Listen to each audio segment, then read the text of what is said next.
La Sociedad Dominica de Medios de Comunicación, Sodomco, presenta A Pensar Más con Rosa María Palacios.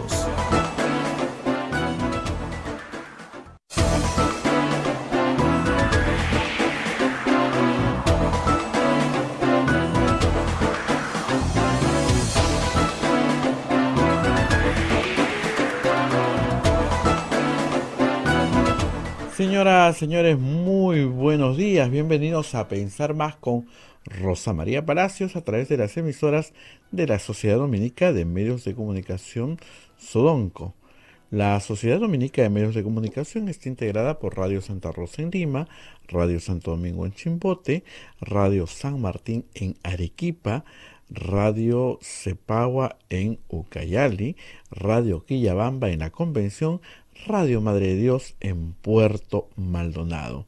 También hay otras redes de radios amigas que se unen a esta transmisión.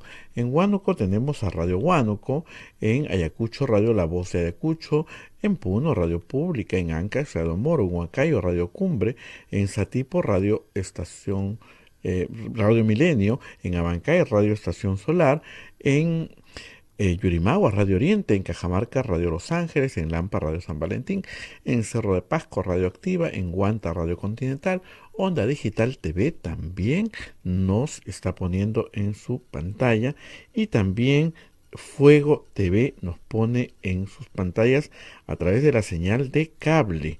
Es muy, pero muy importante saber cable, ves cable 30, cable más 792 y Cable Mundo 23.1, por ahí también nos pueden ver.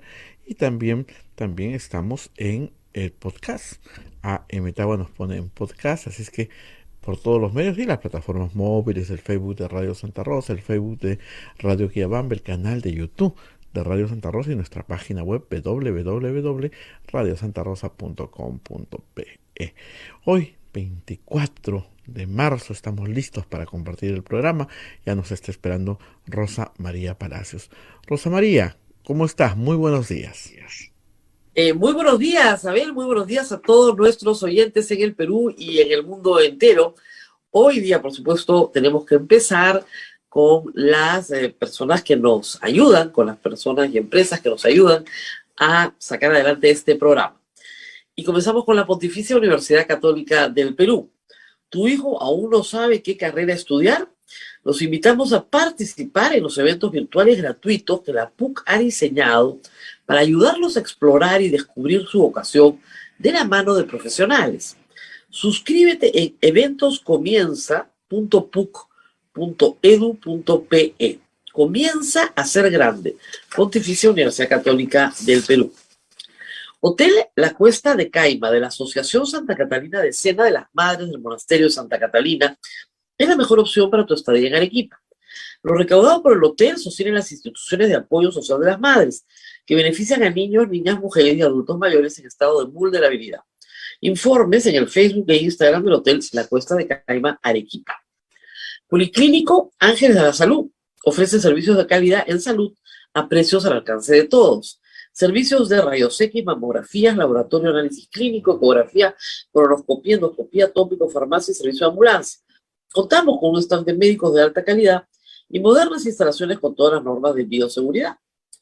Las madres dominicas del convento de Santa Catalina contribuyen con sus oraciones por la salud física y espiritual de nuestros pacientes. Calle Antero Peralta A10, Urbanización San José, Humacoyo, frente a la Iglesia del Sagrado Corazón de Jesús de Arequipa. Colegio Sagrado Corazón Sofiano. 74 años al servicio de la educación en Arequipa, formando integralmente a la niñez y juventud desde la pedagogía de luz y verdad. Colegio Sagrado Corazón Sofiano, formamos en luz y en verdad. El colegio privado bilingüe Reina de los Ángeles, situado en La Molina, Lima, tiene como meta la educación en las virtudes cristianas para construir una sociedad más humana, más fraterna y más feliz. El colegio bilingüe La Asunción, perteneciente a la Congregación de las Hermanas Dominicas de la Inmaculada Concepción, ubicado en Trujillo, La Libertad, brinda una educación a jóvenes y niños basada en las virtudes y en la espiritualidad dominica. Colegio Santa Anita, brinda educación católica desde el diseño curricular Luz y Verdad. Es una gran opción a los papás que buscan para sus hijos una educación de calidad con valores. Cuenta con docentes en el manejo de los entornos virtuales de aprendizaje para el desarrollo de habilidades de los alumnos que los hagan competitivos en la sociedad. Y finalmente, ASB, Estudio Contable y Auditoría, es una firma de servicios profesionales con más de 50 años de experiencia. Contamos con una cartera de clientes de diversas actividades económicas como compañías industriales, comerciales, exportadoras, empresas de servicio, entre otros. Los servicios que ofrece ASB Estudio Contable son los siguientes: outsourcing contable y tributario laboral, auditoría financiera, estudio de precios de transferencia, solicitud de devolución de impuestos y control interno. Contamos con oficinas en Lima y Cañete. Mayor información en www.asbcontable.com. Muchas gracias a estas obras dominicas y otros que se unen a apoyar este programa. Como ustedes saben, vivimos de la divina providencia, así que si usted quiere ayudarnos, puede acercar su teléfono, capturar ese QR y hacer un donativo para seguir adelante con nuestra transmisión. Y bueno, a ver, tenemos varios temas para el día de hoy. Yo sé que todos están de cabeza con el fútbol y nuestra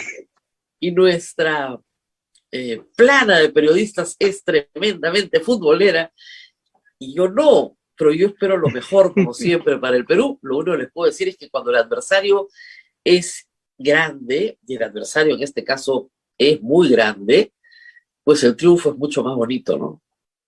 Entonces, creo que el Perú, por lo que me dicen todos los que saben, se enfrenta a un adversario enorme, ¿no? Y eso hay que tenerlo siempre bien claro. Nunca hay que subestimar al contrincante. Por el contrario, siempre hay que tener una apreciación del valor del otro para saberlo enfrentar. Así que yo espero que todo salga bien, pero para la cábala de siempre, ¿no? La que hacíamos para que el Perú vaya a Rusia, era lo que yo decía sucedía al revés. Al revés. Claro, yo tengo que decir, yo creo que Perú va a perder. Yo creo que Perú va a perder. Muy bien, está hecha la cábala. Ahora vamos a lo ofrecido ayer en redes sociales. También lo voy a hacer en la República, pero acá tenemos un poquito más de tiempo. Ayer circuló un documento que parecía la sentencia del Tribunal Constitucional en el caso de Alberto Fujimori, pero no lo es. Es la ponencia que presenta el doctor Blume para que sus colegas en el Tribunal Constitucional se adhieran a ella o emitan votos singulares o haya una posición distinta que agrupe a 1, 2, 3, 4, 5 magistrados, ¿ok? Entonces, el ponente presenta un proyecto de resolución y sobre ese proyecto de resolución se debate y se adhieren o rechazan.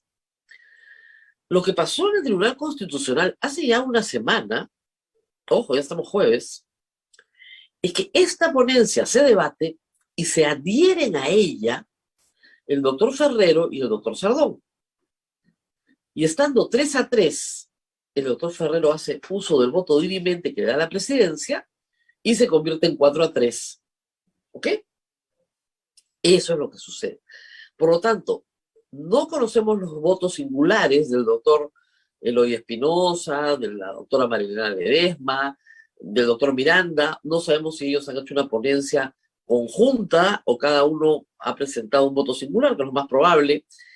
No conocemos los votos singulares del doctor Sardón y Ferrero, que podrían haber emitido además un voto singular para adhiriéndose a la ponencia, elaboran otros argumentos. Pero lo que tenemos son los argumentos del doctor Blume en la ponencia. Y en uso del artículo 139 de la Constitución, inciso 20, que nos permite el análisis y la crítica a las resoluciones judiciales, nos permitimos hacer un pequeño análisis. Porque ayer me decía, ustedes no pueden analizar eso. ¿Por qué no podemos?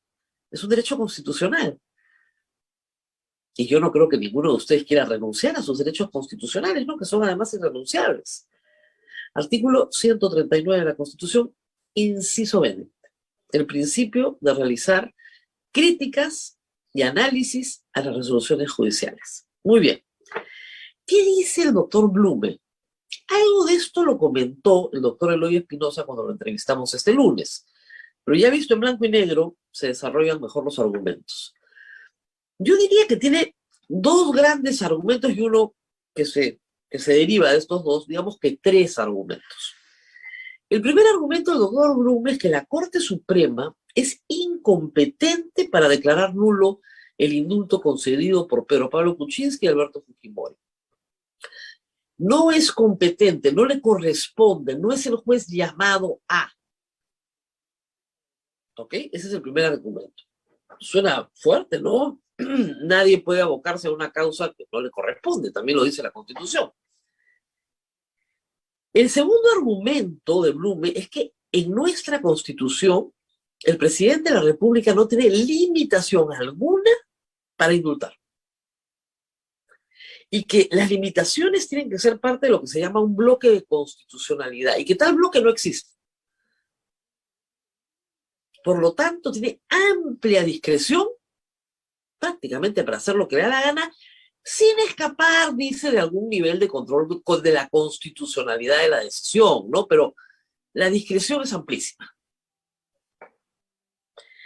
Y lo tercero es que la parte civil, una vez que se le ha fijado su reparación, no tiene por qué intervenir en ningún acto vinculado con la ejecución de la sentencia. No tiene nada más que decir. Debe desaparecer la parte civil. Les estoy resumiendo los argumentos centrales. Y vamos a contestarlos uno por uno, porque creo que merecen respuesta. Y creo, esto es simplemente una especulación, que el hecho de que no veamos todavía, una semana después, una sentencia publicada y que esto esté dilatando la excarcelación de Alberto Fujimori, tiene que ver con la acrobacia jurídica que ha tenido que hacer el doctor Blume y sus colegas Aldón y Ferrero para que esto se convierta en una sentencia. Porque realmente es acrobático lo que han hecho. Primer asunto, el asunto sobre que la Corte Suprema es incompetente. ¿Por qué es incompetente según los señores magistrados? Porque no le compete resolver nada en torno a la nulidad de un indulto, que de por sí no es anulable, eso lo veremos después, pero que no le corresponde. ¿Por qué sí le corresponde? Lo explicó el doctor Eloy Espinosa y lo vamos a volver a explicar acá. Alberto Fujimori fue juzgado en la Corte Suprema, no en la justicia ordinaria. ¿Por qué? Porque tenía el privilegio o el fuero, por haber sido presidente de la República, de ser acusado por el Congreso ante la Corte Suprema. Y la doble instancia se produce dentro de la Corte Suprema, que crea dos salas especiales para ver el caso. Según Blume, lo juzgaron del 2005 al 2007, perdón, del 2007 al 2009, eso ya terminó, acabó, y por lo tanto tales salas no existen. Entonces, no menciona el mandato de la Corte Interamericana, ni una palabra. ¿Ok? Quien debió pronunciarse es la justicia ordinaria, no la Corte Suprema. Un momentito. Cuando se produce, ¿ok?, la ejecución de una sentencia, ¿quién es el juez llamado a discutir los aspectos de la ejecución de esa sentencia? El juez que emitió la sentencia. En este caso, ¿qué juez emitió la sentencia? La Corte Suprema. ¿Qué instancia emite la sentencia? Más allá de la persona del juez, para que lo tengan claro. ¿Qué instancia emite? La Corte Suprema. En la justicia ordinaria, la instancia que emite la sentencia es la instancia llamada a verificar la ejecución de la sentencia.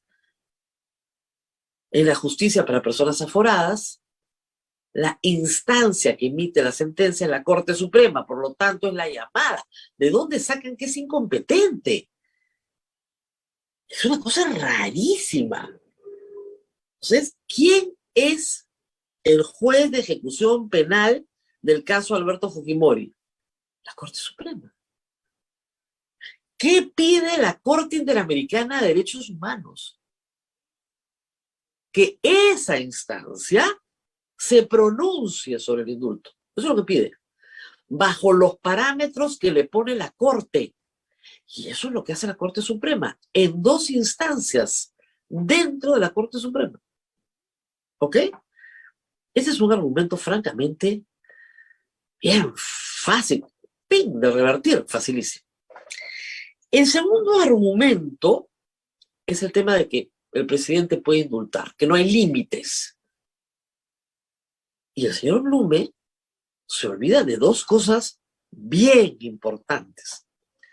La primera es que en el Perú existe legislación interna con rango de ley que establece que determinados delitos son inindultables por el presidente de la República.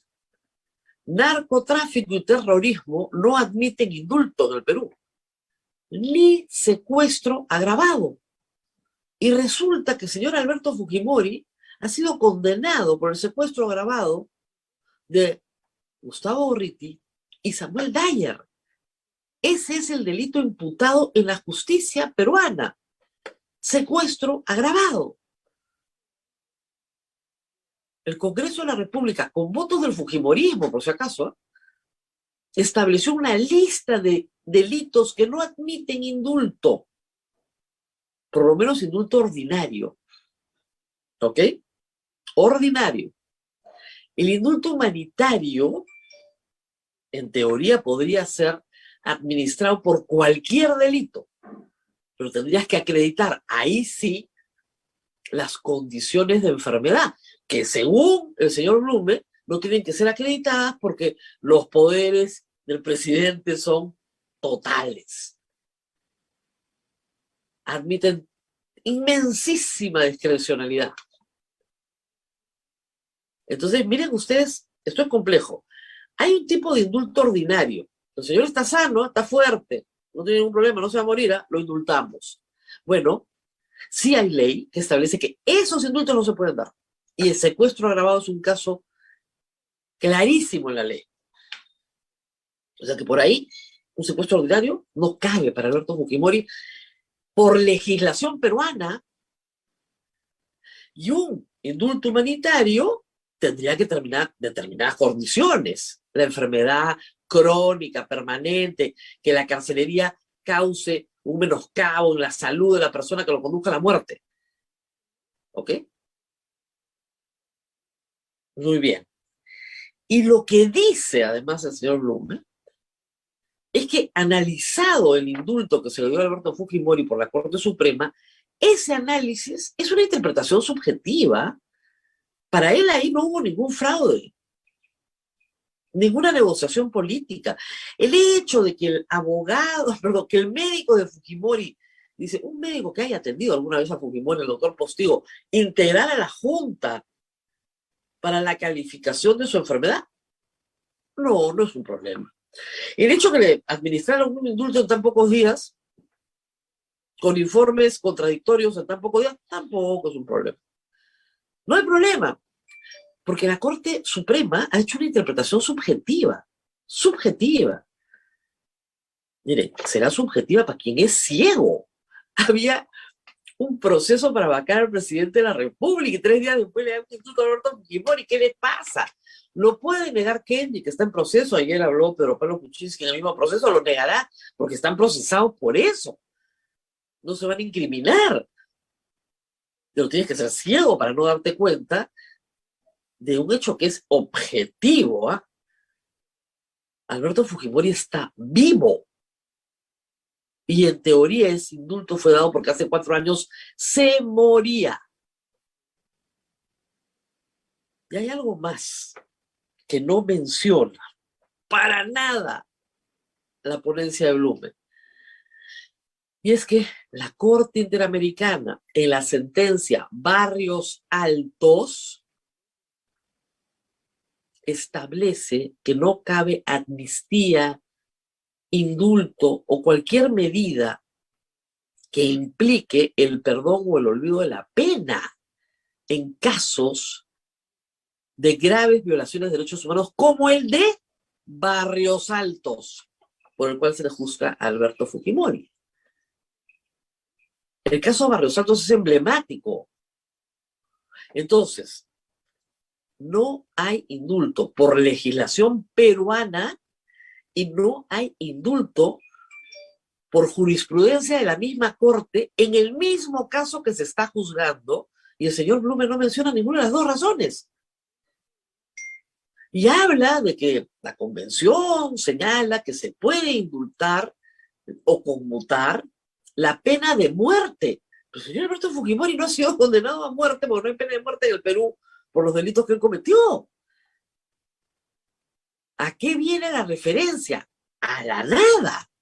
A hacer de nuevo esta acrobacia para llegar a la conclusión de que Alberto Fujimori sí puede ser indultado cuando no puede ser indultado, salvo que se verifiquen de manera fehaciente las condiciones establecidas en la legislación Decreto Supremo para indultos humanitarios.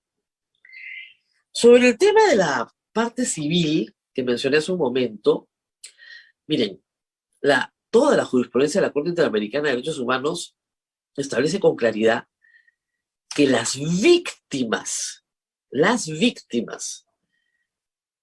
de la acción delictiva del Estado o ilegal del Estado están presentes durante todo el proceso y en su ejecución también, porque ellas van a vigilar la correcta ejecución de la sentencia. Ellas son las que alertan a la Corte de que su sentencia no está siendo respetada. Esta teoría de Blumen de que las víctimas ya no participan una vez que la sentencia se emite,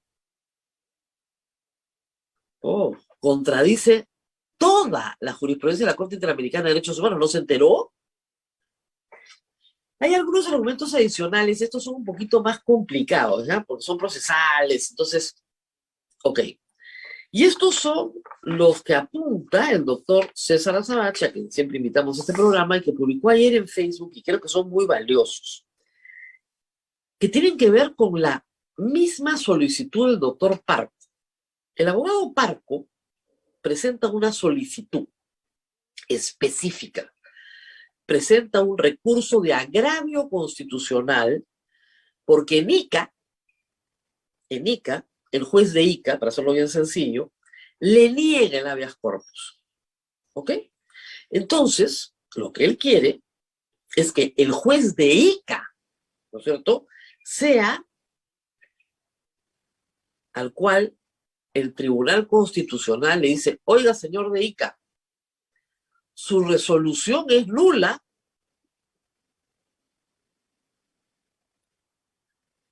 pero en ningún momento el doctor Parco, que es Parco, le pide, porque no podría pedirlo además, le pide al Tribunal Constitucional que declare nula la resolución de la Corte Suprema. Y no es lo mismo en derecho procesal. Hay una palabrita en latín media complicada que se llama ultra petita, ¿ya? Entonces, yo te pido algo, ese es el principio, y tú resuelves de acuerdo a lo que yo te pido. Pero si yo te pido algo y tú resuelves otra cosa, se llama, estás yéndote más allá de lo que yo te he pedido. Y eso se verifica en esta sentencia. El señor Parco pide que se declare nula la resolución que le deniega el habeas corpus en Ica. ¿Y qué hace el Tribunal Constitucional? Declara nula una resolución de la Corte Suprema que concede indulto. ¿Cómo hizo eso? Porque, ¿qué sucede? Si el Tribunal Constitucional declara nulo el habeas corpus de Ica, el juez de Ica tiene que volver a emitir una resolución conforme a lo que establezca el Tribunal Constitucional en su resolución. Y el segundo tema, o sea, para que tengan claro, no hay castillo de naipes. No es que, yo declaro esta nula, entonces todas las demás resucitan. No hay castillo de naipes en cuanto a la resurrección. Tienes que regresar y empezar. Y sobre eso el doctor Sabache explica toda la jurisprudencia que hay, no lo voy a marear. Porque es tarde, creo, ¿no? A ver, no, todavía tengo unos minutos. Y el otro tema, que es importantísimo y sobre el cual no se pronuncia el doctor Blume, es que el doctor Parco pide también que se excarcele a Fujimori para que cumpla su pena en su domicilio. Porque le iba a dar COVID y se iba a morir. Él presenta su acción en el año 2020. Entonces, lo que dice el señor Parco es, a Fujimori lo tienen como un trofeo, ¿no es cierto? Es Bolognesi, es Tupac Amaru, ya, borren todo eso, pero pide que lo saquen de la cárcel para que cumpla su pena con arresto domiciliario y no muera de COVID. Es algo muy diferente a pedir que te indulten.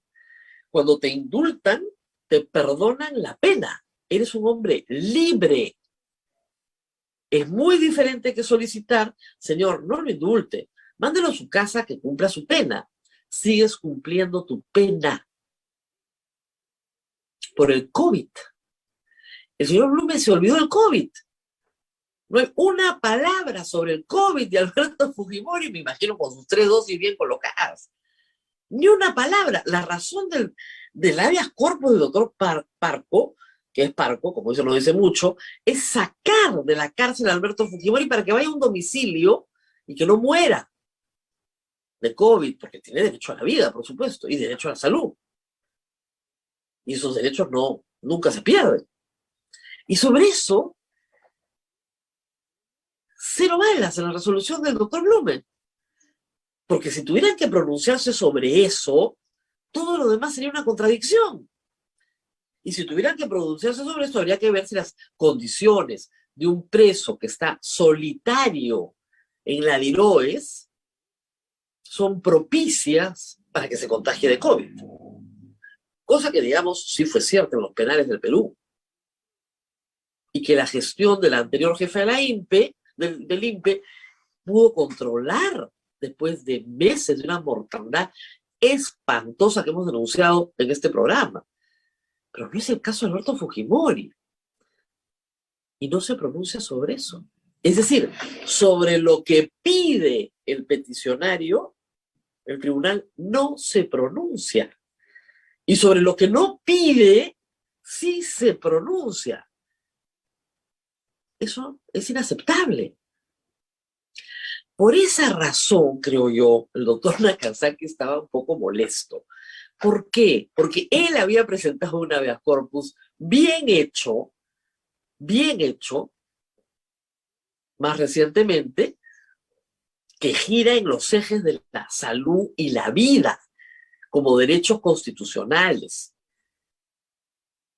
No este mamarracho que ha presentado el señor Parco, que yo no sé qué apuro tenía el doctor Blume, el doctor Saldón y el doctor Ferrero en ponerle una agenda cuando venía de mucho más atrás. No había ningún apuro en ponerle una agenda. Deberían haber rechazado el plano ese y volcar su entusiasmo y su interés sobre habeas corpus mejor planteados. Porque ¿saben cuál es el problema? Y yo no creo que la familia Fujimori sea insensible a lo que voy a decir. Es que esto te lo vuelas en la Corte Interamericana de Derechos Humanos más o menos rápido. Dijeron que en plazo máximo, el día lunes 28, emitían la resolución. La Corte está en sesiones. Y la Corte está en sesiones hasta el 8 de abril. Tiempo de más. Tiempo de más para quitarle la ilusión a Alberto Fujimori. Lo cual, de verdad, es un trato por parte del Tribunal Constitucional bien inhumano, ¿no? O sea, darle la ilusión a una persona de que va a ser libre y luego quitársela porque tu trabajo está mal hecho. Si querían hacerle el favor, pues se lo hacían bien hecho, ¿no? Completo. Completo. Las 9 páginas de la ponencia de Blume, de verdad son bastante disparatadas, por ponerle de algún nombre, y hace estas acrobacias. No se pronuncia sobre lo que se pregunta, se pronuncia sobre lo que no se pregunta, y se pronuncia mal, porque no cita lo que tiene que citar. Es muy, muy, muy endeble esa resolución. Nosotros decíamos con el doctor Luciano López ayer o anteayer, ¿no? Realmente quisiéramos ver esa resolución. De lo que hemos visto ayer de la ponencia del doctor Blume, eso lo revierte la Corte Interamericana en 2 minutos. En 2 minutos. Es muy malo, de verdad. Si querían hacerle el favor a Alberto Fujimori, y yo estoy segura que el doctor Nakazaki se tiene que haber sentado y haberle explicado a la familia y al pobre Alberto Fujimori las debilidades que tiene esa ponencia. Y si está viendo este programa, no es por mala fe, de verdad. No le han hecho el favor. Le han organizado ahí un arroz con mango que no tiene mucho sentido. Excluir a la parte civil. Decir que el presidente tiene facultades absolutamente discrecionales para indultar cuando hay legislación peruana en la cual votó el mismo fujimorismo. No citar la sentencia de Barrosaltos, que es la que prohíbe las amnistías, una amnistía que dio Fujimori. O sea, ¿qué le pasó al Tribunal Constitucional? Reitero, si el habeas corpus hubiera girado solo en torno al derecho a la vida y al derecho a la salud, y de condiciones menos lesivas esos derechos en cuanto a la carcelería, eso hubiera sido más interesante como debate. Pero esto no va a prosperar. Muy bien, Abel, son las 8:35. Hay algunas otras noticias que también es necesario mencionar. Sé que todos están muy preocupados por la parte económica. Ayer estuvimos con Miguel Castilla. Lamentablemente, todavía no tenemos una respuesta del gobierno sobre la situación económica del país, que enfrenta, como todos los países del mundo, una contingencia externa, como es la guerra entre Rusia y Ucrania, y lo que eso afecta a los precios en el Perú, pero que también enfrenta una contingencia interna por el mal manejo de Petroperú, que termina afectando la posición de todas las líneas de crédito del Perú. Y es importante que digan algo, porque el señor Latorre, que es el gerente interino de Petroperú, en una entrevista Exitosa, ha dicho que él es el Messi de la economía. Entonces, digamos, no vamos bien, ¿no? Por favor, señor presidente, si tiene algo de piedad por este pueblo, saque a esa gente de Petroperú, ponga gente seria que restituya la credibilidad y la confianza de esa empresa, para que a su vez se restituya la credibilidad del Estado peruano y a su vez se restituya la credibilidad de la banca privada. Ya bastante tenemos con enfrentar precios internacionales del trigo, de la urea, del petróleo, etcétera, como para tener un pésimo gobierno corporativo de Petroperú que afecta toda la economía peruana por ser una empresa altamente endeudada. Un poco de piedad para todos nosotros. Noticias del Congreso. Fuerza Popular dice que ellos iban a votar a favor de la moción de censura del señor Condori. A estas alturas, como dicen, ver para creer. Me voy a poner como Santo Tomás, que finalmente fue santo, ¿no? Pero ver para creer. No quisieron firmar la moción, ahora dicen que sí, claro, ante el escándalo público, sobre todo que están de aliados secretos del serronismo, ya han dicho que sí. Y el congresista Bazán, que es el impulsor de esta medida, está confiado y cree que sí llegan a los 66 votos teniendo en consideración que también votarían como bancada APP. Ojalá, de verdad, ojalá. El tema de salud es demasiado grave para que esté en pésimas manos. Y finalmente, Palacio de Gobierno. Abel, ¿qué le pasa a este gobierno? Cada vez que nombran a alguien, resulta que le pega también a su mujer. Entonces es una cosa como... Es terrible. Terrible, cada vez que nombran, le pega a su mujer. El señor Alba, que es el nuevo secretario del presidente de la República, reemplaza a Bruno Pacheco, reemplaza al señor Jaico. Muy bien, todo bien, todo bien. Llega y le pide la renuncia a todos, a Beder, a Viverto y a todos los demás. Y nadie le presenta su renuncia. Bueno, eso es un procedimiento de oficio, ¿no? Que siempre se hace, ¿no? ¿Qué tal Beder? Beder era un empleado de trámite documentario, pero es cajamarquino, pues. Fue ascendido a las alturas. Pero, al margen de que nadie le renunció, se filtró la denuncia policial que acredita, pues, por decirlo menos, ¿cómo lo llamaríamos? Una conducta impropia, indebida. El testimonio de la señora es bien claro, bien claro. Violencia familiar. Y les reitero a todos que ese no es un asunto privado. La violencia familiar no es un asunto privado. ¿Por qué? Porque cuando es privado queda impune, pues. Anoche, y eso me va a permitir presentar a nuestro invitado hoy, anoche estuve en la presentación del libro de Andrés Calderón, Política y Prensa. Y Paola Ugaz contó su experiencia en Chota, y yo la sé porque me la contaron también, tratando de entrevistar a el entonces candidato Pedro Castillo, luego de la primera vuelta.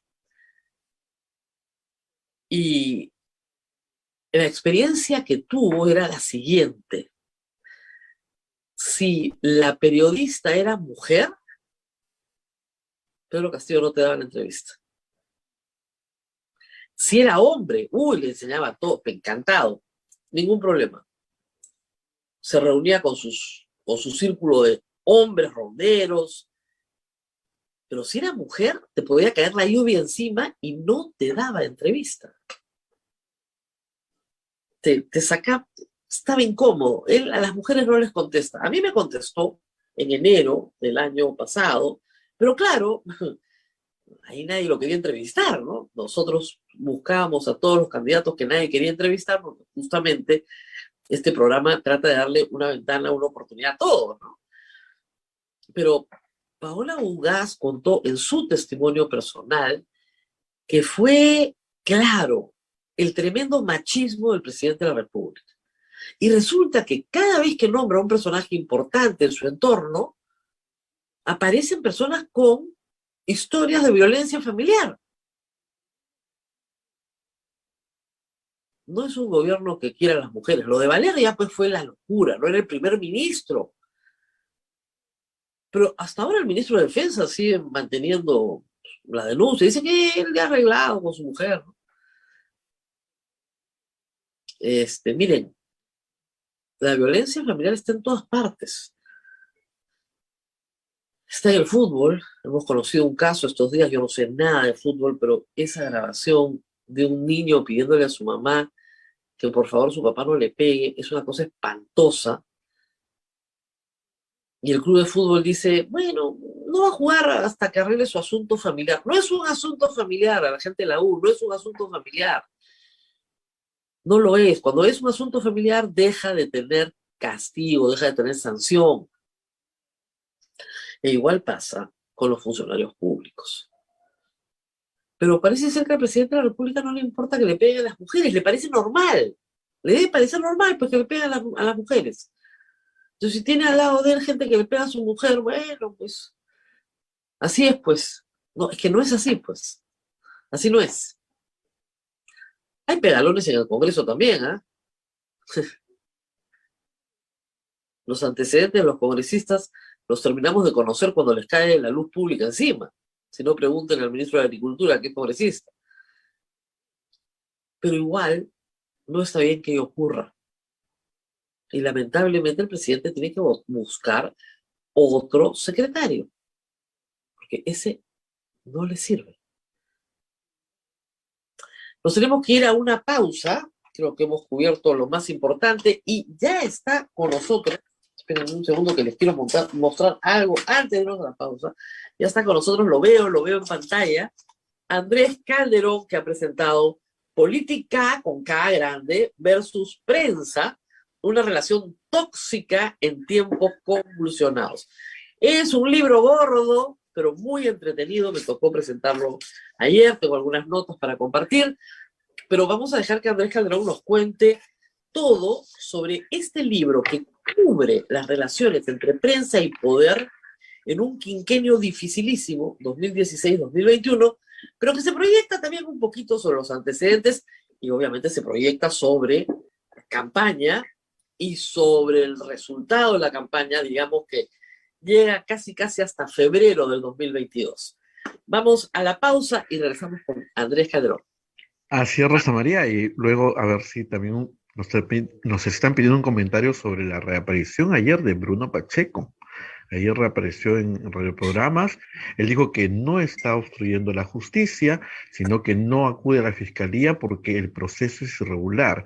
Y esto también se relaciona con un informe, no sé si recuerdas, que presentó Punto Final, el programa de Mónica Delta, con el nombre del Conejo de la Suerte, donde habían ciertos cambios en la dirección de inteligencia de la policía, según el señor viceministro Valdés, viceministro del Interior, decía que esto podría favorecer a Bruno Pacheco. Miren, es bien sencillo, ¿ya? Han cambiado a personal en inteligencia de la policía porque según el testimonio, ¿no es cierto?, del oficial, del director general, que es el señor Flores, los sobrinos del presidente, que son como Hugo, Paco y Luis, pero no son, fueron a pedirle que, bueno, manejen pues la investigación de Bruno Pacheco a su comodidad, a su conveniencia. Y el señor Flores, que es un buen oficial, dijo, yo no puedo hacer eso, ¿qué les pasa?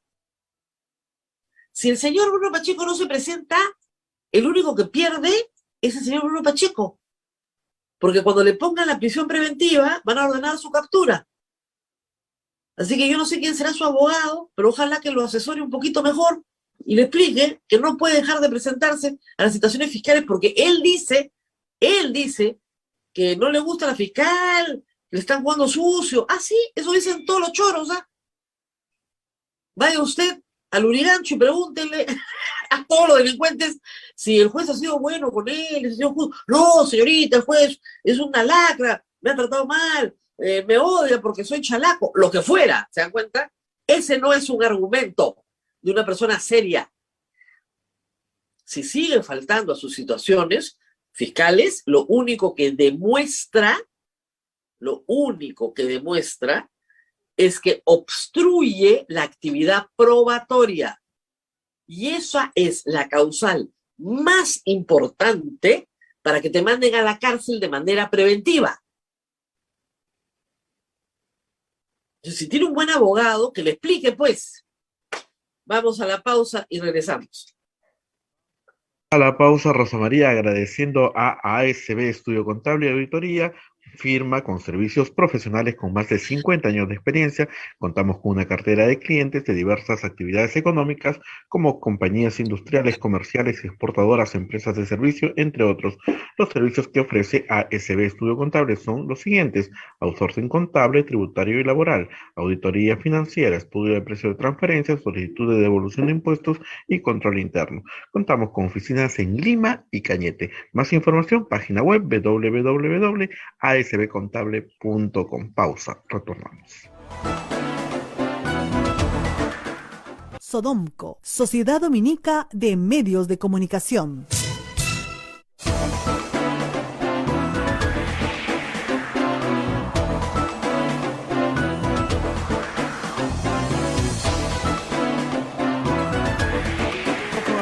a través de las emisoras de la Sociedad Dominica en medios de comunicación. En Lima nos escuchan por Radio Santa Rosa, Chimbote Radio Santo Domingo, Arequipa Radio San Martín, Ucayali Radio Cepagua, la Convención Radio Quillabamba, Puerto Maldonado nos escucha por Radio Madre de Dios, en Huánuco Radio Huánuco, Ayacucho Radio La Voz de Ayacucho, Puno Radio Pública, Ancash Radio Moro, Huancayo Radio Cumbres, la radio del Arzobispado, Satipo Radio Milenio, Abancay Radio Estación Solar, Yurimagua Radio Oriente, Cajamarca Radio Los Ángeles, Lampa Radio San Valentín, Cerro Pasco Radio Activa, Huanta Radio Continental, Onda Digital TV, Fuego TV, AM Tagua nos pone en podcast y las plataformas móviles, el Facebook de Santa Rosa, el Facebook de Radio Quillabamba, el canal de YouTube de Radio Santa Rosa y la página web de nuestra emisora. Rosa María, adelante, por favor. Muy bien, estamos con Andrés Calderón. Él es abogado y periodista, abogado de la Pontificia Universidad Católica del Perú. Tiene un máster en Derecho, en Law, en la Universidad de Yale, y además es jefe del Departamento Académico de Derecho y director de la Clínica Jurídica de Libertades Informativas de la Universidad del Pacífico. Y acaba de terminar este largo libro que recoge mucha de su experiencia como abogado, como periodista y obviamente como director de la Clínica Jurídica de Libertades Informativas. Gracias por estar con nosotros. Yo anoche tuve además el gusto de presentar este libro en la librería El Virrey y decía allí que el perfil de Andrés Calderón, que por supuesto es mucho más joven que yo y más talentoso, me hace recordar mucho al mío, porque los dos somos abogados de la Católica, los dos tenemos una maestría en Derecho, no en Comunicaciones, sino en Derecho en el extranjero, pero regresamos y apostamos por el periodismo. Él dice acá en el prólogo que es algo en el medio, o sea, entre abogado y periodista. Y ayer compartiste las razones, podríamos resumirlas ahora, de por qué este libro es necesario. Yo creo que es muy necesario, pero ¿por qué escribir este libro? ¿Por qué este libro es necesario? Muchas gracias, Rosa María, por la invitación y por la presentación de ayer con tus comentarios. Fue una noche, la verdad, muy entretenida. Ojalá que la gente siga subiendo videos y capturas de imagen de lo que fue ayer cuando se pudo llenar el Virrey, que era una de las motivaciones que tuve para escribir el libro, muy personales, pero más allá de eso, ya en razones, digamos, más transversales. Cuando empecé a hacer esta investigación, hacer ese seguimiento de iniciativas legislativas que afectaban las libertades de expresión y de prensa en particular, me iba dando cuenta que en verdad había una razón subyacente a todo este creciente número de iniciativas. O sea, comparando año a año, cada año el Congreso planteaba más proyectos que limitaban la labor de la prensa o castigaban de alguna manera a periodistas. Y entonces pensé que había que contar esa razón subyacente, ¿no? Y la razón subyacente, de alguna manera, está reflejada en la carátula del libro, en esta K naranja, porque hubo una actitud vindictiva de Fuerza Popular hacia un actor que ellos identificaban como responsable de haber perdido las elecciones de 2016, ¿no? A los medios de comunicación. Y luego el libro ya cobra vida propia, empiezan a ocurrir un montón de sucesos impronosticables, ¿no? La disolución del Congreso, vacancia, renuncia, nuevas elecciones, teorías de fraude electoral, no se proclamaba el presidente, y entonces el libro acompaña todas estas relaciones tensas, a veces de odio, a veces extrañamente cariñosas, entre medios de comunicación y actores políticos, y cuenta esa parte de la historia que todos hemos vivido, pero que hay algunos episodios que ocurren tras bastidores, ¿no? Yo recomiendo mucho el libro porque está muy bien escrito, pero además porque hay un buen mapeo, un muy buen mapeo de los proyectos de ley, algunos convertidos en ley, e incluso declarados inconstitucionales por el Tribunal Constitucional, un buen mapeo de todos los proyectos de ley presentados en el quinquenio, incluso los que venían un poquito de atrás y los que se han presentado en los últimos meses, para tratar de evitar por todos los medios que el público esté adecuadamente informado. ¿Qué peso ha tenido en esto la Clínica de Libertades Informativas que manejan en la Universidad del Pacífico? El público en general no conoce ese tipo de iniciativas. Me gustaría hablar un poquito de esto, porque Ese trabajo está reflejado acá. Sí, desde la clínica, dentro de las labores que hacemos justamente para defender la labor informativa, está identificar justamente estas iniciativas que, si es que llegaran a una instancia de derechos humanos, a la Corte Interamericana de Derechos Humanos, podrían ser declaradas contrarias a la convención. Entonces, utilizamos ese parámetro. Nuestro parámetro es un test de la Corte Interamericana de Derechos Humanos que dice que estas limitaciones tienen que ser legales, necesarias y proporcionales, ¿no? Y entonces hacemos ese filtro de todas las iniciativas legislativas que han ocurrido, y lo seguimos haciendo, de hecho, o sea, lo hicimos durante estos 5 años y parte de eso está reflejado en el libro, pero lo continuamos haciendo, y vimos que, y esto es algo que conversamos ayer, que hay una tendencia legislativa cíclica en el Perú a revivir iniciativas que ya han sido o en algún momento declaradas inconstitucionales o contrarias a la convención, o que la sociedad civil advertía que en realidad era una restricción totalmente descabellada a la capacidad de informar, ¿no? Para dar solamente 2 ejemplos, ¿no? En el último congreso se trató de revivir esta iniciativa para obligar a la colegiatura de periodistas para ejercer el periodismo, con lo cual tú, Rosa María, y yo en los tiempos que hice no hubiéramos podido trabajar en esto, ¿no?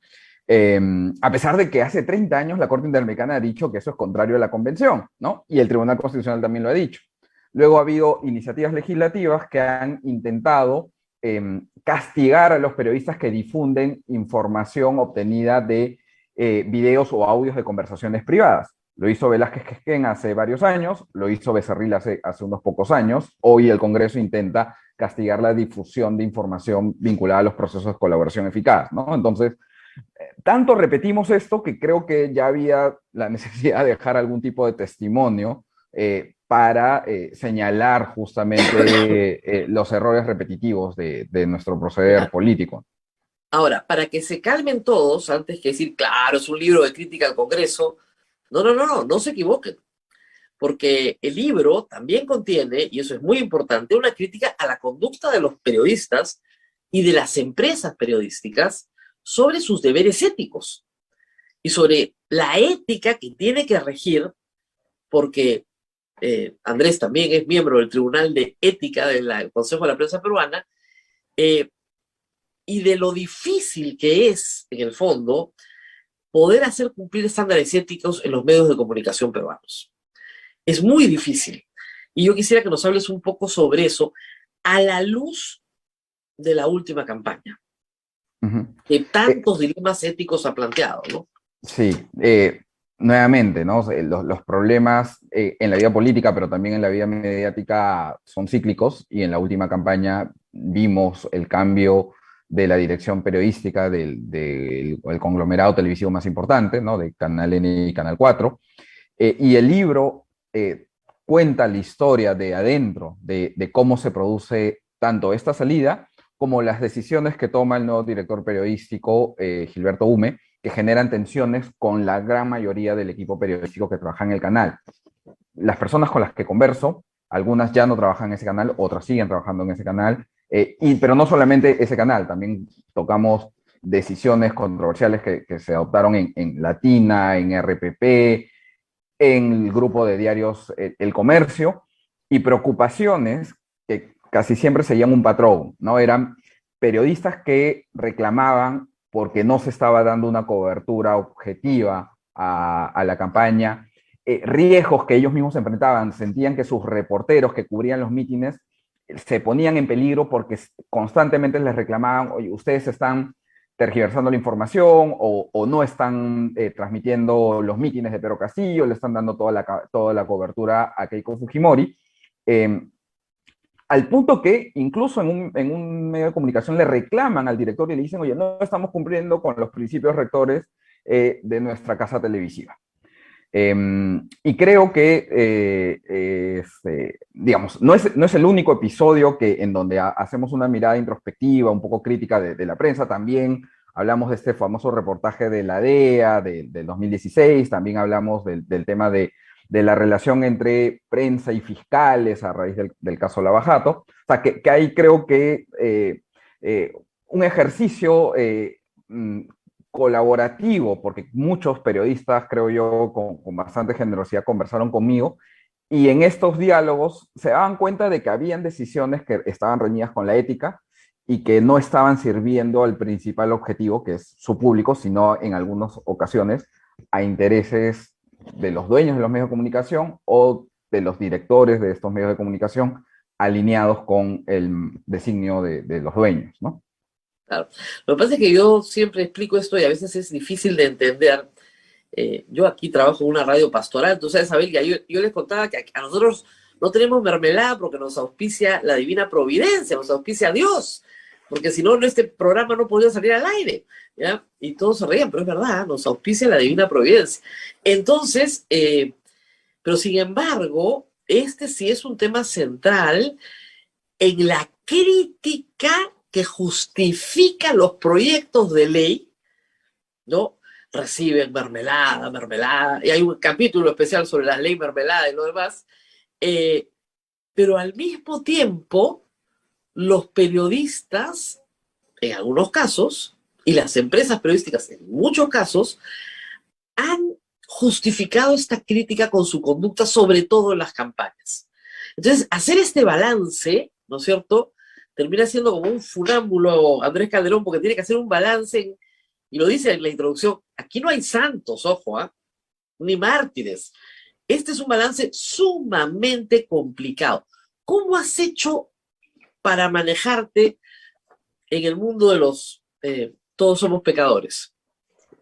No sé si habré tenido éxito, pero he intentado, digamos, diversificando las fuentes con las que conversaba, ¿no? Creo que algunas personas ya se adelantaban y decían, oye, ¿por qué saca naranja? Eso quiere decir que es un libro antifujimorista. Le digo, en verdad es un libro de narración de hechos, ¿no? Y los pecados del fujimorismo están narrados ahí porque son así, ¿no? Y no solamente son pecados desde la perspectiva mía o del lector, sino de confesión. O sea, he conversado con varios legisladores de Fuerza Popular, asesores de bancada de Fuerza Popular. Intenté conversar con Keiko, no lo logré. A pesar de que hasta le había ofrecido una entrevista que iba a salir publicada en un medio, pero esa diversidad de fuentes, conversar con distintos periodistas de distinto tinte, ¿no?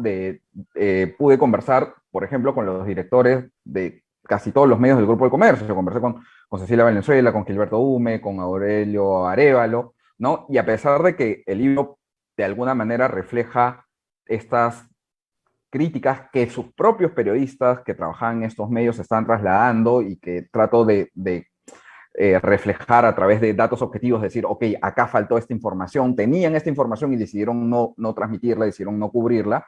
Creo que esas conversaciones ayudan a que el lector tenga esta mirada, digamos, 360 de algunos fenómenos, ¿no? No solamente de la mía y no solamente de los que obviamente van a criticar o a un medio o a un actor político. Ellos, los criticados, también tienen voz en este libro, ¿no? Claro. Ahora, hay una paradoja en este libro, si uno lo ve en la línea del tiempo, que es bien interesante, ¿no? O sea, política está con K acá por algo, porque Keiko Fujimori y su agrupación política son protagonistas centrales en muchos episodios, casi en todos los episodios, además. Pero fíjate que lo que se prueba en el libro son la cantidad de amenazas que hay a la libertad de prensa en el quinquenio 2016-2021 desde la bancada del fujimorismo, tanto en el Congreso disuelto como en el que lo sustituye. Amenazas constantes, ¿no es cierto? Pero llega el 2021 y hay que decir algo además. Esas amenazas constantes son contra el Grupo del Comercio, porque Keiko Fujimori considera internamente que ella pierde las elecciones por el Grupo del Comercio, porque el Grupo del Comercio no la apoya, no le da la plataforma. Me consta además, porque en esa época, post elecciones, yo todavía trabajaba en el comercio, el director era Fernando Berkemeyer, y sabía yo ya de que expresamente había pedido la cabeza de Fernando Berkemeyer y claro, Elvira Ospina. Sí, claro. Post 2016-2017, ¿no? Siempre piden alguna cabeza, me van a decir a mí. Pero el asunto es durante 5 años, o por lo menos durante los 3 y medio que tiene el Congreso una bancada poderosísima, no hay, digamos, año que no hayan 3, 4, 5 proyectos de ley para tumbarse de alguna manera al comercio. Hay proyectos con nombre propio contra el accionista mayoritario José Graña, con nombre propio, ¿ya? Y luego llega el 2021 y es ese mismo grupo, el que es el más atacado durante 5 años por Keiko Fujimori y el Fujimorismo, el que hace explícito su apoyo a Keiko Fujimori, sin importar los 5 años anteriores. Es algo fascinante, ¿no? Como tú dices, hay un síndrome de Estocolmo también acá, hay un capítulo sobre eso. O sea, ¿cómo es que durante 5 años este grupo político ha tratado de tumbarse las libertades fundamentales? Además lo ha dicho con nombre propio en algunos casos. Les vamos a quitar su mermelada, malditos, ¿ya? Obviamente el tema publicitario no le hace mella al Grupo del Comercio, por si acaso publicidad estatal, ¿eh? Pero en fin. Y luego vienen las elecciones, votan a Claudio Elvira Ospina de la peor manera. Yo sostengo que es por las gallinas. Tú dices que eso está en duda en el libro, pero estoy segurísima que es por las gallinas, ¿ya? Porque es el mismo caso que Laura Puertas. En el caso, no lo conté ayer, pero el caso de Laura Puertas fue que el noticiero, no es que Laura diera la orden, el noticiero sacó a Ollanta Humala llevando a sus hijos al colegio el primer día de clases y salía cargando a su bebito. Ojo, también sacó a Keiko Fujimori llevando a sus hijas al primer día de clases. Pero la pataleta de los dueños era que habían humanizado a Humala, que era un monstruo, ¿ya? Igual, las gallinas, no hay nada más puro que Castillo y sus gallinas. Entonces, inmediatamente hay una acción efectiva que viola los principios rectores del Grupo del Comercio, los viola directamente, persigue a sus propios periodistas internamente y les coloca un director que tiene instrucciones muy claras y muy precisas de hacer que Keiko Fujimori gane las elecciones y que luego de las elecciones compra la tesis del fraude, el criptoanalista y todo lo demás. ¿Cómo se explica eso? Eso es una cosa bien difícil de entender. O sea, creo que la segunda vuelta del 2021 nos puso a todos en un dilema terrible, ¿no? Y yo nunca he sido de los que juzga a quien votó por Keiko o a quien votó por Pedro Castillo. O sea, no, claro, o sea, escoge tu veneno y inyéctatelo, ¿no? Inyéctatelo y trata de sobrevivir. Y yo creo que los medios se enfrentaron a esa situación con una mirada torpe, de si tengo que escoger entre los dos, puedo eventualmente hacerlo, ser transparente y decirle a mi audiencia, miren, estamos ante una decisión difícil y en esta decisión difícil vamos a apoyar a tal, pensamos que es tal, pero yo voy a seguir haciendo mi labor informativa. No voy a dejar de transmitirte los mítines del otro candidato, no voy a dejar de entrevistarlo, no voy a tergiversar y cambiar hechos de lo que están ocurriendo y sobre todo no voy a santificar a esta otra persona. Claro. Que su pasado está allí, ¿no? Y es reciente y se le ha jurado conmigo. Eso hasta incluso hubiera sido visto como un gesto de grandeza. A pesar de que me atacas, creo que eres el mal menor. Ya, pero eso no hicieron los medios de comunicación. Porque tú mencionas, creo, con los ojos de cualquier persona razonable, que el Grupo del Comercio hizo explícito su apoyo hacia Keiko Fujimori. No fue explícito. O sea, no, para nosotros nos dimos cuenta de que era explícito, pero nunca lo dijeron. Y eso es algo no. No es el New York Times, o sí es. O sea, el New York Times le dice a sus lectores, vamos a nosotros a apoyar al señor Biden en su editorial. No en la parte informativa, claro. Todas las actividades de Trump, y está clarísimo que además, si hay un sesgo, porque a veces es inevitable, está claro cuál es, sin discusión. Claro, lo que pasa en el Perú es que te quieren decir que eres imparcial cuando no lo eres. Ese es el problema. Y además hay que decir algo que es bien importante. Algunos medios y la audiencia también no entiende la diferencia entre neutralidad e imparcialidad. Yo siempre lo explico acá, nosotros no somos neutrales. Y este programa no es neutral. Intenta ser imparcial, es una aspiración porque nos equivocamos, pero intentamos, tenemos la voluntad de ser imparciales. Yo no les digo por quién votar. pero no pretendan, frente a un programa económico que me consta que es el hambre para todo el país, que no se los vaya a decir. Yo no puedo ser neutral frente a ese programa. Señores, esto causa hambre. O sea, no hay discusión. ¿Ok? Y ese es el problema que yo creo que estos grandes medios no terminan de resolver, pese, hay que reconocerle al Grupo del Comercio que tiene algo que muy pocos tienen, que es un código deontológico. Y es un buen código, además. Sí, y tanto es así que los periodistas del Canal 4 utilizan ese código para reclamarle a su director y le dicen, oye, no estamos cumpliendo con el código. Algo alucinante. Hay una conversación privada que por ser un tema de interés público está difundida en este libro.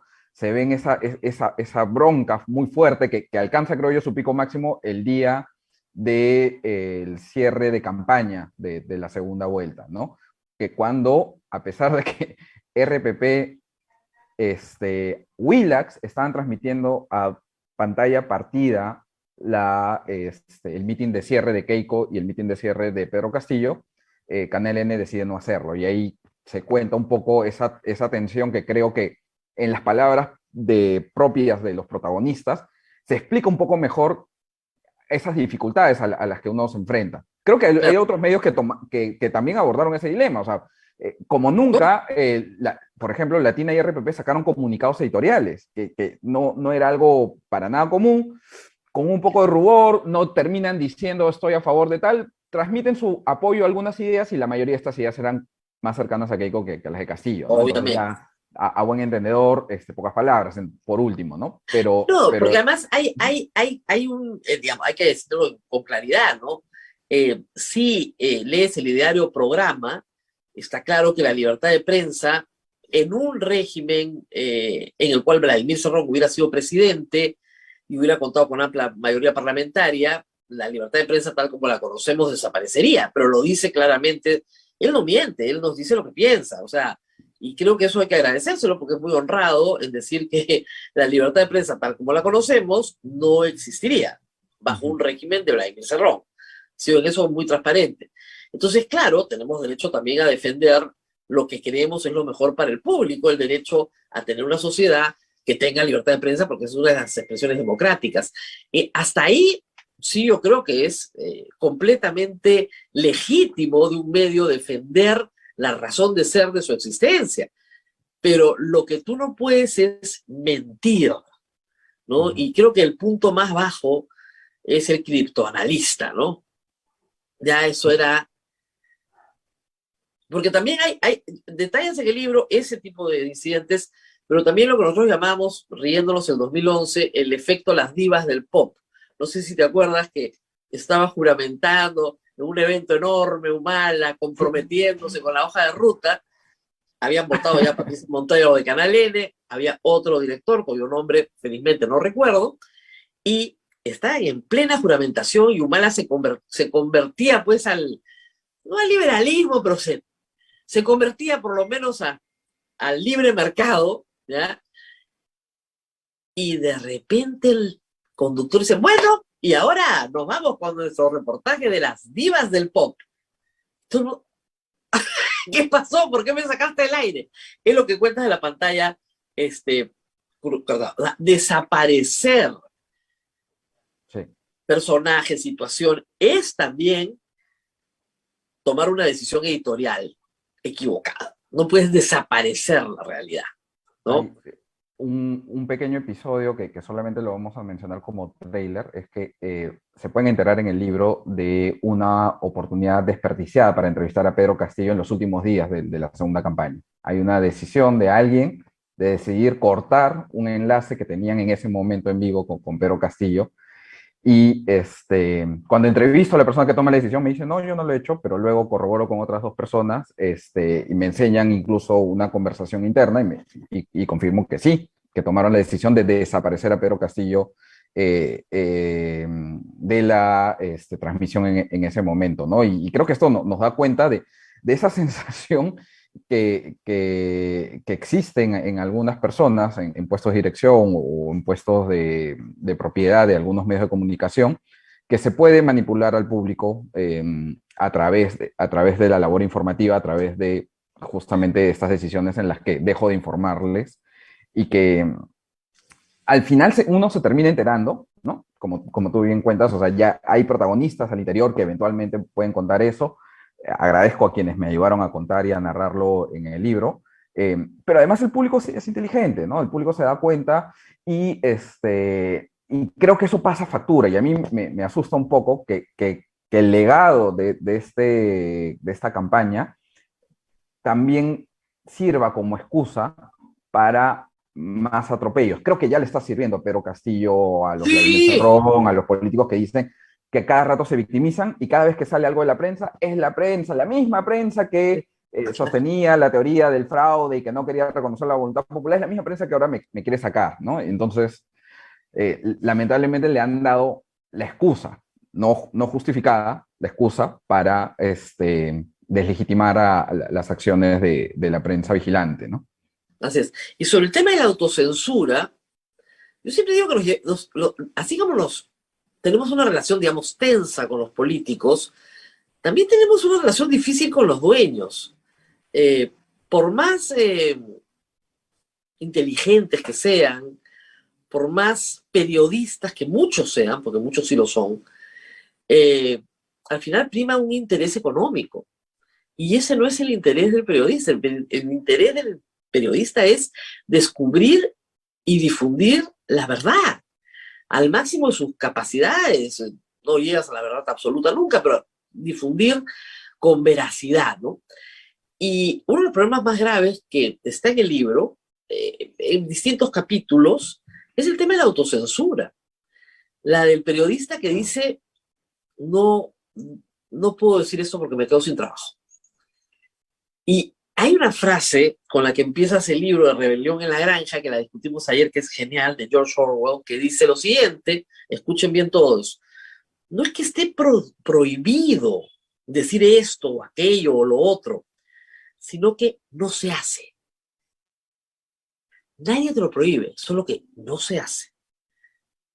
O sea, hay un pacto implícito de que eso no se hace. No humanizo a Humala. No. No humanizo a Castillo. Eso no, o sea, nadie te lo ha prohibido. Pero si lo haces, atente a las consecuencias. Entonces, el mensaje que queda para los que quedan es que pueden perder su trabajo si dicen la verdad. Es terrible.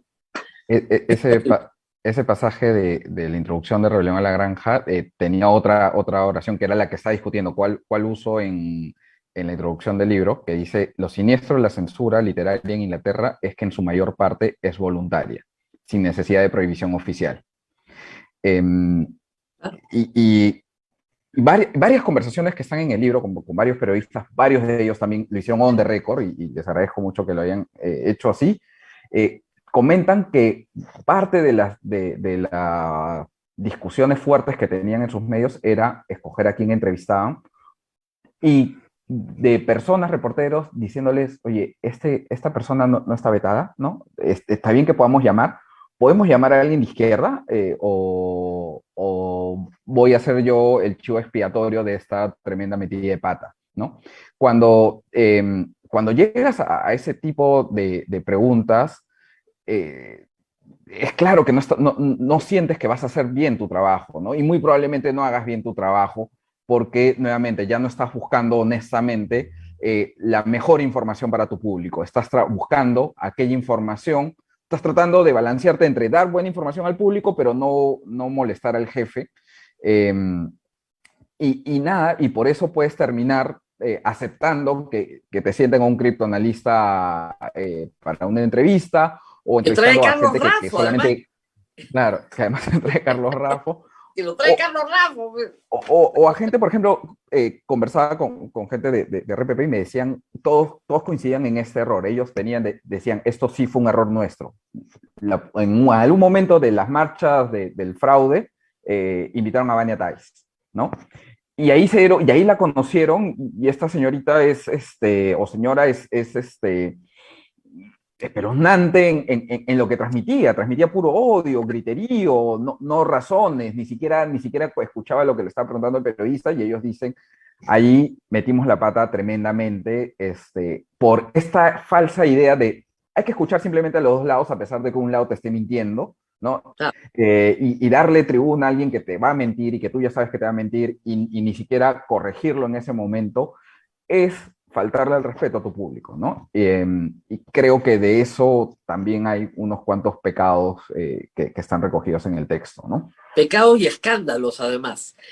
A ver, no sé si tenemos alguna pregunta del público, pero yo les cuento que anoche, yo esperaba que llegara pues la resistencia, ¿no? Había ido bien guerrera yo, pero no llegaron, pues, y así no vale, pues, una de estas cosas para que le insulten y no llega. Uno solo del público nos preguntó, y este libro es sobre los caviares, ¿no? Y yo, sí, hablan de mí, es un libro caviar. Así que, fue una pena, el virrey estaba repleto, pero debió haber ido la resistencia, digamos, porque ahora ya, si no van a insultarte, como que la cosa pierde brillo, ¿no? Entonces, esperemos que se presenten pronto. Sí, A ver, ojalá, ¿alguna pregunta del ojalá que público? haya otro espacio para volver a invitarlos a ellos. Claro. Abel, La violencia que existe ahora contra los periodistas es cómo manejarla, ¿no? Porque la violencia viene de las autoridades y viene también de grupos pequeños o también de personas que se les ha dejado, se les dice a cada rato y los políticos han repetido de ambos lados, de la ultraderecha y de la ultraizquierda, han repetido mentira tras mentira tras mentira y mucha gente se cree, ¿no? No saben que el reportero es una persona que gana un sueldo que es como el terminalista de un banco, ¿no? El cajero. Le insultan a él y él no tiene nada que ver ni puede hacer nada. ¿Cómo claro, manejar eso? Qué buen tema, porque en otros países en donde se trabaja protocolos para garantizar la seguridad de los periodistas, una de las reglas máximas es que el compromiso para la seguridad de los periodistas tiene que venir de la autoridad política máxima. Y desde ahí bajar en cascada.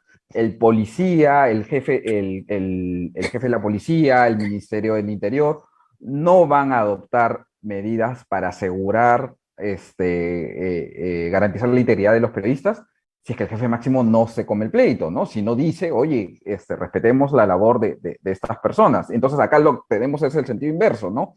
Un político que asusa y que constantemente lanza diatribas contra los medios de comunicación, contra reporteros y reporteras, y obviamente, digamos, los agentes de seguridad no cumplen a cabalidad su labor, no sienten que sea una prioridad, y más bien son los simpatizantes de ese partido político, el partido oficialista, los constantes agresores, ¿no? Y si no hay ese cambio de chip en la cabeza, que no sé, lamentablemente no sé si ocurra, digamos que vamos a seguir viendo lamentablemente estas escenas de riesgo, ¿no? Por lo tanto, también es tanto más importante que sigamos denunciándolas, que sigamos haciendo bulla, que los medios de comunicación denuncien constantemente y que reclamen acciones más específicas de policía, Ministerio Público, Ministerio del Interior. claro, porque en este momento, digamos que hay 3 fuentes de ataques verbales y físicos yo diría 4 fuentes que son importantes. La primera son portátiles de partidos políticos, y lo hemos visto hace unos días en la puerta del Congreso, con una portátil de Perú Libre, le rompieron los lentes, le rompieron la cámara, arrastraron a una reportera por el piso por los pelos. O sea, hay una violencia física ejercida por portátiles. Y podrían ser de otros grupos políticos también. Luego tenemos una violencia verbal de los líderes políticos, y la hemos visto en campaña. Y yo voy a decir una cosa que de repente les molesta, pero hay una particular, ¿no es cierto?, agresión a las mujeres periodistas. O sea, pero bien clara, bien clara. El ministro de Justicia que acaban de nombrar, ¿no es cierto?, ¿a quién insulta? A Mónica Delta, porque tiene pecas. O sea, así de absurdo, ¿no? Tus pecas no te dejan ni pensar. Entonces, hay un componente de género en la agresión verbal de políticos a periodistas mujeres, porque no las soportan, no soportan que una mujer pueda tener una opinión, Es ¿no? el machismo, ¿no? Que está Un ahí, machismo, pero que que sale a está ahí, flote. pero sale a flote tremendo, ¿no? De repente ustedes no lo sientan, no se molesten conmigo, pero es de verdad. Entonces tenemos violencia física de portátiles, violencia verbal de líderes políticos, este acoso a través de la legislación que tú planteas, y también el acoso en redes. Me estaba olvidando de eso. Acá hay todas las guerras de trolls, están narradas en este libro, que son anónimos en teoría, pero que responden a un patrón de conducta, a una dirección y en muchos casos a una remuneración organizada desde los partidos políticos, no solamente para atacar al opositor, sino para atacar a los periodistas con el objeto de desprestigiarlos de manera personalísima. Y bueno, como no tienen muchas cosas que decirte, también en el caso de mujeres, es básicamente atacar el cuerpo de las periodistas mujeres. El color de piel, el color de pelo, el ancho de tu cadera, el ancho de tus piernas, tu cuerpo como objeto de guerra organizado por equipos de trolls. Y eso se narra, ojo, en todos los partidos políticos. Esa es la otra vertiente, ¿no?, de los ataques. Sí. Y esto de los trolls es muy interesante. Yo me había olvidado de algunos personajes del Congreso anterior, el coreano, Gibaja, todos estos que organizaban granjas de trolls y que se acusaban y le decían al gobierno, ustedes también tienen una granja de trolls, le decían a Kuczynski, ahí le tomamos el pelo a Godoy. Entonces, claro, han encontrado en las redes sociales un campo de batalla que yo creo que es, de verdad, inocuo para el prestigio de un periodista, porque si no que me lo digan a mí. Millones de insultos, pero no miles, millones de insultos si lo sumamos en los últimos 5 años, y acá sigo. ¿Cómo analizas esto, no? Estas portátiles anónimas, me estaba olvidando de mencionarlo, es una parte central del libro. Tú sabes que mientras hablábamos de este tema en la presentación de este capítulo del Troll Wars, ¿no?, en el que se narra cómo se gestan estos trolls, cómo los propios asesores parlamentarios saben que ellos tienen que crearse cuentas anónimas para atacar, salvo que tengas ya un level de asesor alto, salvo que seas ya un Gibaja, un Robinson, ahí sí puedes darle la mecha directamente al periodista o al político opositor. Pero hay un paralelo entre estas decisiones de los funcionarios que en ese momento trabajaban en el Congreso y los chats que se daban, que están revelados ahí, ¿no?, que entre parlamentarios de Fuerza Popular, en donde constantemente dicen, oye, hay que atacar en las redes, hay que dar la batalla, pero por cuentas de terceros, pero no con nuestros nombres, ¿no? O sea, es como que ya... Mira, Chiro dice por sí, tercera vía. Sí. o sea cobardía total, ¿no? Era tan claro que esto ocurría, ¿no? Y era tan claro que era parte del trabajo de los asesores. Algunos de ellos me confesaron, no me dijeron, o sea, no me autorizaron a decir sus nombres, obviamente, pero sí me contaron esto ha ocurrido, ¿no? Alguno hasta me mostró su cuenta troll, ¿no?, que tenía. Pero eso es algo que creo que se normalizó tanto que no me sorprendería que siga existiendo. Me acordaba... No, existe todos los días, te digo, yo bloqueo, pero... Claro, pero me acordaba de algo que dice Guido Bellido en una conferencia de trabajadores, ¿no? Hay que dar la batalla en las redes sociales, todo compañero y compañera tiene que crearse una cuenta en Twitter, ¿no? Y él es casi un troll también en Twitter. No, mira, es como, hay que decir, ahora, es un fenómeno internacional. Donald Trump era el más troll de todos los tuiteros del mundo, tan es así que Twitter lo saca de las redes sociales, de su Facebook también, y él ha creado su propia red social, ¿ya? Pero el punto es señores políticos, la batalla no está en las redes sociales. Ahora, tan es así que tenemos hace unos ya 4 años, me parece, este fenómeno de piquetes, ¿no es cierto?, de Scratch, que son supuestamente espontáneos, y de espontáneos no tienen nada, ¿no? Son bastante más orgánicos de lo que uno podía creer. Y son como un ecosistema, pero sí van a cara descubierta porque no hay sanción por ahora. y se presentan en las puertas de medios de comunicación. Yo a la Resistencia, la primera vez que la he visto en la República, ¿no? Después en en el IDL, que me queda muy cerca, caminando, ¿no? Después en la presentación de un libro con Gustavo Gorriti. Entonces, este también es otro fenómeno que busca amedrentar periodistas. Francamente, dan risa, ¿ya? Porque no amedrentan a nadie, pero sí generarte una situación incómoda, ¿no? Y ese es un fenómeno nuevo, creo que también está colocado en el libro. Sí, pero a mí sí me preocupa el efecto intimidante, ¿no? Claro, Porque igual, o sea, es cierto, o sea, a ver, la valentía de un periodista es un elemento casi inherente, pero o sea, no debería ser una obligación, ¿no? O sea, una persona no debería soportar amenazas de muerte, burlas a su apariencia, insultos, fotografías, este tipo de acoso no debería ser parte del día a día. Y hay personas que sí sienten ese temor porque no están seguras de si realmente van a tener la protección, no están seguras si tal vez tienen la presencia mediática tan importante como para que sea es verdad. demasiado peligroso o costoso atacarlos. Reporteros con los que he conversado y que han narrado en el libro sí sentían ese temor en algún momento.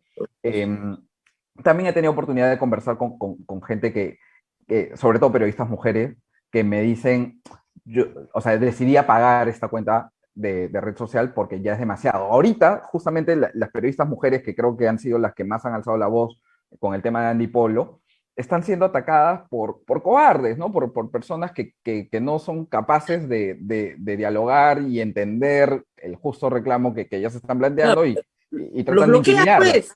Claro, Siempre les ¿no? explico, los desapareces. Y no hay nada peor que un troll desaparecido, porque un troll desaparecido no sirve para nada. No sirve para nada, ya no puede hacer su trabajo. Ujú. Nos lo deja sin trabajo. Me, me, Terrible, qué mala soy, los dejo sin trabajo, pero ¿qué hago? me, Ahora, me hace, a veces sí. sí los pongo en exhibición, porque hay algunos que son, francamente, bueno, súbanme el nivel, páguenles un poquito más. O sea, ¿cómo es posible que uno te diga rata de 4 patas? Pues no sé qué bruto, es rata de 2 patas, no rata de 4 patas, por Dios. No vaya a la Una rata escuela de cualquiera, trolls. una rata cualquiera. No, Este, troll no es cualquiera, pues. ¿Qué está pasando acá? Súbanme el nivel. me has Ya, hecho recordar que mi gerenta de marketing no oficial, que es mi hermana, Nadia, es que hacía campaña por todos lados del libro, me mandaba cada cierto tiempo comentarios de respuestas de gente insultando, ¿no? claro. Y ella obviamente siente un temor natural, ¿no? Y ella me dijo, y en la presentación del libro, ¿y será seguro? Y mis papás, ¿cómo vamos a hacer? ¿No?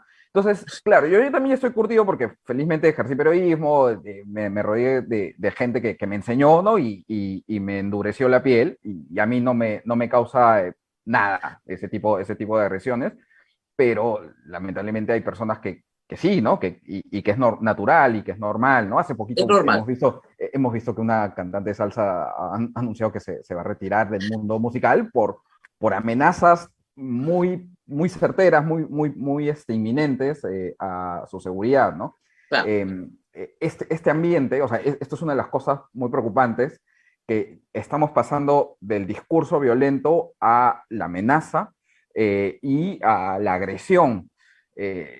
Nos estamos acercando a niveles de otros países que ya han pasado por esto Sí, y que en el Perú no ocurría en muchos años, ¿no? O sea, estamos acercando a niveles de agresión como los de México, como los de Colombia, que han sufrido un montón, donde todavía hay zonas donde el periodismo no se puede ejercer. Eh, zonas y que silenciadas, ¿no? zonas, Como dice exactamente, la, zonas silenciadas. como dice la relatoría de la OEA para la libertad de expresión, zonas silenciadas. No, no se informa nada porque si tú entras ahí te matan. Entonces, Claro. nadie sabe lo que pasa ahí. Qué Y, terrible, y, ¿verdad? y la libertad de Bueno, prensa es finalmente un buen indicador del nivel de madurez de una democracia, eso lo ¿no? decíamos de ayer, ¿no? Es uno de los síntomas, es como la fiebre. Si tienes fiebre, de repente tal vez tienes una infección, ¿verdad? Bueno, cuando tú le tomas la temperatura a la libertad de expresión y no la tienes digamos, en su mejor desempeño, es que la democracia está mal, la calidad de la democracia está mal. Bueno, Andrés, muchísimas gracias por estar con nosotros. Es tardísimo, me van a matar en el otro programa. El pluriempleo nos salvará. Pero última, acá, para que lo vean todos, Política versus Prensa. Este es el libro para todos los periodistas, y yo lo recomendaría mucho para los chicos que están en todas las facultades de comunicación en el Perú. Esta es buena lectura. Esto los prepara, ayer se lo recomendé a mi clase, esto los prepara para saber qué hay al otro lado, ¿no? A veces uno en una facultad de comunicación no sabe, pero esto es lo que pasa cuando cruzas esa línea. Muy bien, gracias Andrés. Ha sido muy entretenido presentar el libro anoche, estar hoy día contigo. Nos tenemos que despedir, Abel, pero nos vemos nuevamente mañana.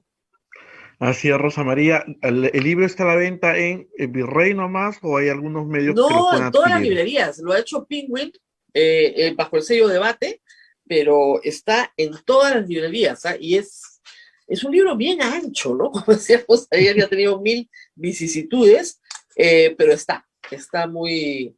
Bueno, es Penguin Random House, el grupo editorial, bajo el sello Debate, y está vendiéndose en todas partes. Muy bien, nos tenemos que ver mañana, Abel.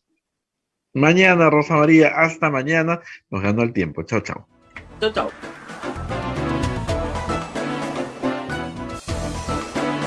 Hasta aquí, A Pensar Más con Rosa María Palacios.